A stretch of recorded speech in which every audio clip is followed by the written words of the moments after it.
కేంద్రాల్లో ఓట్ల లెక్కింపు జరుగుతుంది. ఘర్షణ వాతావరణం ఉండే ఛాన్స్ అంటూ కూడా మాట్లాడుకుంటున్న క్రమం. దీంతో భారీగా పోలీసుల బందోబస్తును ఏర్పాటు చేయడం జరిగింది. అందరి చూపు చెన్నై వైపు. అవును, ఎందుకంటే కనుక ఇంతవరకు ఒపీనియన్ పోల్స్ అంచనా తీసుకున్నా, లెక్క తీసుకున్నా దాదాపుగా అక్కడ ఒకటే మాట వినిపించింది, డిఎంకే మళ్ళీ అక్కడ సూర్యుడు అవతరించబోతున్నాడు అంటూ కూడా. బట్ రిమెంబర్ 234 స్థానాలకు సంబంధించి మాట్లాడుకున్న క్రమంలో 118 మ్యాజిక్ ఫిగర్ అయితే ఇక్కడ డిఎంకే అధికారంలోకి వచ్చే అవకాశం ఉందని చెప్పి ఒపీనియన్ పోల్స్ వరకు చెప్పుకొస్తే ఎగ్జిట్ పోల్ ఫలితాలు మాత్రం ఏకంగా తారుమారు చేసేసాయి. ఒక మాట చెప్పుకొచ్చాయి, పూర్తిగా అక్కడ సిచ్యువేషన్ విజయ్ వైపు వెళ్ళిపోతుంది.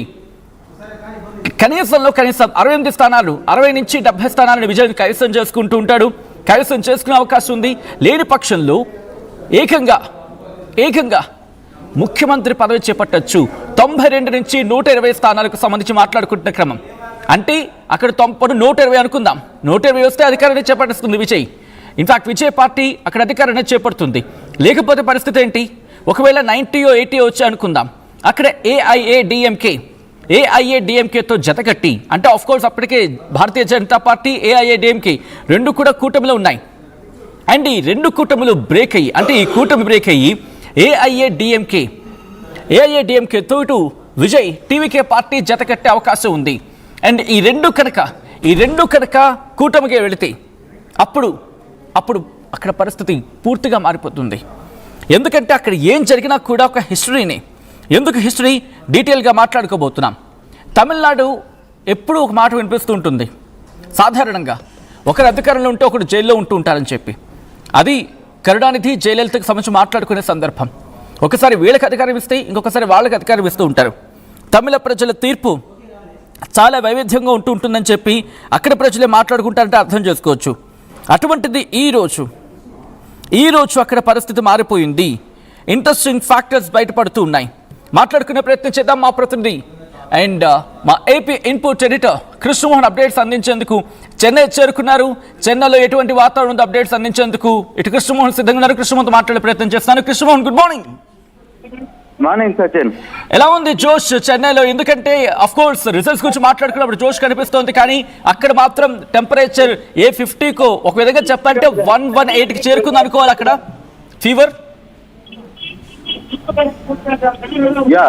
సచిన్, ఓవరాల్ గా నిజంగానే చెన్నై హాట్ గానే కనబడుతుంది. ఎక్కడ చూసినా పెద్ద ఎత్తున పోలీసు బలగాలు, పోలీసు ఓట్ల లెక్కింపు దగ్గర ఏజెంట్లు హడావిడి, పూర్తిగా కూడా ఎక్కడికక్కడ ట్రాఫిక్ జామ్. చెన్నై మొత్తం కూడా దాదాపుగా 62 కేంద్రాలకు సంబంధించిన పోలింగ్ ఎక్కడ జరుగుతుంది అనే అంశం మీద ఎక్కడికక్కడ పూర్తి స్థాయిలో ఇక్కడ హడావిడి నడుస్తున్న పరిస్థితి. 234 స్థానాలకు సంబంధించిన వ్యవహారం ఏదైతే ఉందో, 234 స్థానాలకు సంబంధించి మరో గంటలో దాదాపుగా ఇంకొక 8 గంటలకి, ఎగ్జాక్ట్ గా 8 గంటలకి ఆ ప్రక్రియ ప్రారంభమవుతుంది. ఫలితాల ప్రక్రియ ప్రారంభమవుతుంది. ఈ ప్రక్రియలో అసలు ఫైనల్ గా ఏం జరుగుతుంది, ఎవరు ఏంటి, ఈసారి తిరిగి రెండోసారి డిఎంకే పార్టీ తన ఆధిపత్యాన్ని ప్రదర్శిస్తుందా, లేదు కొత్తగా వచ్చిన టీవీకే పరిస్థితి ఏ విధంగా ఉంది? ఓవరాల్ గా ఈ కంటెంట్ కానీ చూసుకుంటే ఈసారి ఏఐడిఎంకేనా, డిఎంకేనా, టీవీకేనా అనేది. కానీ ఒకటి మాత్రం వాస్తవం, తమిళనాడు రాజకీయాల్లో టీవీకే విజయ్ తన పాత్రని అయితే పోషించబోతున్నాడు. అది ఏ మేరకు చేయబోతున్నాడు, ఏ విధంగా తన పాత్రని చేయబోతున్నాడు అనేది ఇప్పుడు అవసరం. చాలా ఇంపార్టెంట్ థింగ్ ఏంటంటే ఏ యాంగిల్లో అతను ఇప్పుడు ఈ వ్యవహారాన్ని నడిపించబోతున్నాడు అనేది చాలా ఇంపార్టెంట్ ఇదిగా కనబడుతోంది. కారణం ఏంటంటే ఓవరాల్ సబ్జెక్టు టీవీకే వర్సెస్ డిఎంకేగా కొనసాగుతుందా, లేదు డిఎంకే వర్సెస్ ఏఐడిఎంకేగా కొనసాగుతుందా? అందరూ ఊహించినట్టుగానే ఇక్కడ టీవీకే ఇప్పుడు కొన్ని సర్వేస్ చెప్తున్నట్టుగా టీవీకే తన బిగ్ రోల్ ని పోషించబోతుందా కూడా చూడాలి Sachin. Overall impact, overall subject లో ఈ వ్యవహారం మొత్తం కూడా ఎక్కడ చూసినా ఇదే పరిస్థితి. అయితే డిస్కషన్ కూడా బయట డిఎంకే వర్సెస్ టీవీకేగా నడుస్తుంది. కానీ మరో గంటలో మనం ఎక్స్పెక్ట్ చేసింది ఒకటా, లేదు వాస్తవంగా ప్రజలు అటువంటి తీర్పు ఇచ్చారా కూడా తెలిసిపోతుంది. ఎందుకంటే మనకి ఇప్పుడు జరుగుతున్న ఈ ఓవరాల్ ఎపిసోడ్ లో ఇప్పటి వరకు మనకు ఒక క్లియర్ పిక్చర్ కనబడుతుంది ఇక్కడ. కాకపోతే అది ఫస్ట్ ఓట్ల లెక్కింపు, పోస్టల్ ఓట్లు లెక్కింపు ఏ విధంగా రాబోతుంది, తర్వాత ఒక గంట తర్వాత జరగబోయే మిగతా లెక్కింపులు, అంటే ఒక 10 గంటలకి మొదటి ఫలితం అంటే ఫలితానికి రాకపోవచ్చు, కానీ ట్రెండ్స్ మాత్రం 10 గంటలకల్లా ట్రెండ్స్ క్లియర్ అవుతాయి. ఆ ట్రెండ్స్ ని ఏ విధంగా చేయబోతున్నారు, ఏ విధంగా నడుచుకోబోతున్నారు అనేది చూడాల్సిన పరిస్థితి అయితే ఉంది.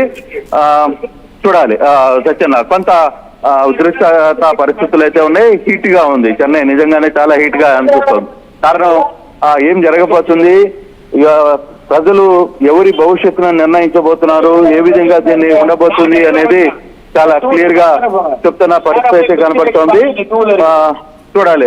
ఇప్పుడు ఈ రిజల్ట్స్ కరెక్ట్ గా 10 గంటల తర్వాత నుంచి ఓవరాల్ గా ఈ పిక్చర్ మొత్తం కూడా మారిపోయే పరిస్థితి అయితే కనబడుతోంది. ఎక్కడ ఎటువంటి ఇష్యూస్ లేకుండా ఉంటే సజావుగా కానీ వ్యవహారం కానీ నడుస్తే, అంటే ఇప్పటికీ కొన్ని సమస్యాత్మక ప్రాంతాలు గుర్తించారు. కన్యాకుమారి, తర్వాత తూతన్గుట్టి, ఇట్లాంటి కొన్ని జిల్లాలు, 5-6 జిల్లాలు సమస్యాత్మక ప్రాంతాలుగా గుర్తించారు. అక్కడ కేంద్ర బలగాలని వీటన్నిటిని కూడా పెట్టే ప్రయత్నం చేస్తున్నారు. ఒక్కసారి మీరు లైన్ లో ఉండే ప్రయత్నం చేయండి. కృష్ణమోహన్ మిమ్మల్ని లైవ్ లో తీసుకునే ప్రయత్నం చేస్తుంది టీం అంతా కూడా. సో ఇక్కడ ఏం జరిగే అవకాశం ఉంది? మరి ముఖ్యంగా మహిళల గురించి మాట్లాడుకుంటున్నారు. 2011, 2016 అండ్ 2021, 2026 గురించి మాట్లాడుకున్నప్పుడు లేటెస్ట్ ఫిగర్స్ అక్కడ కనిపిస్తూ ఉన్నాయి. 2021 నుంచి 2026 వరకు ఇన్ఫాక్ట్